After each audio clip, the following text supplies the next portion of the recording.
kumukuha ako ng ganito mga bossing ko kapag ako ay pumupunta sa dagat. Kaya isa sa mga paborito ko ang pagpunta mga bossing ko sa dagat. Dahil ang intensyon ko ay kumuha din po ng maswerte na bato. Kagaya po nito mga bossing. Ito pa mga bossing ko ay parang continuous luck din po ito. Tagusan ng kamalasan at ang swerte ay tuloy-tuloy.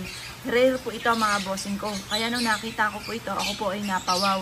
Sabi ko, wow, ang laki naman ito mga bossing.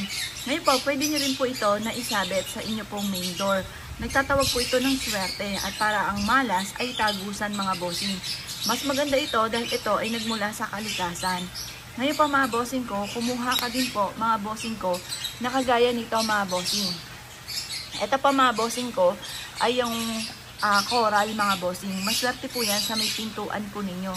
Kaya kung kayo po ay nag-iisip sa ngayon at lalo-lalo na kung pupunta ka sa dagat mga bossing ko, sa kalikasan, mainam na kumuha ka ng ganito. Isa rin to sa favorite ko mga bossing ko na may mga butas na ganyan, tagusan ng kamalasan kasi hindi po to sinadya at ito po ay natural na nagmula sa kalikasan. Kaya ito po ay napakaswerte. Magbibigay po yan ng swerte po sa inyo.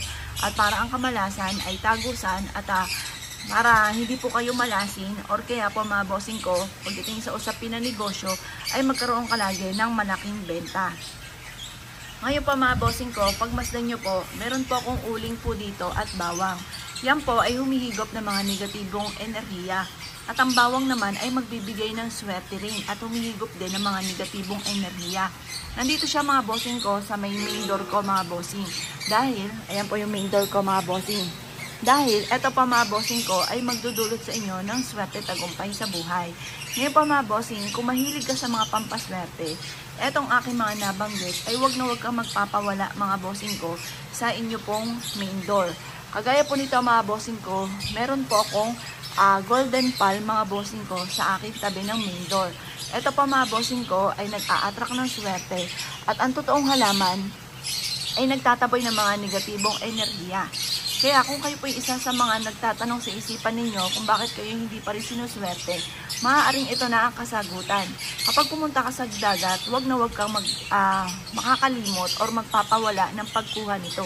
Pero mamamaalam ka muna sa kalikasan.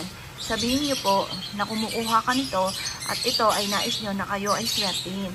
Bagahinan kayo ng kalikasan ng swerte at maging matagumpay kayo sa buhay.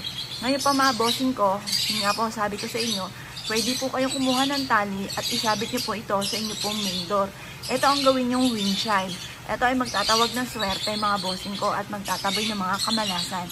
Kaya kung kayo mahilig sa mga pampaswerte, wag na wag ka magpapawala nito, lalo na kung pupunta ka sa dagat.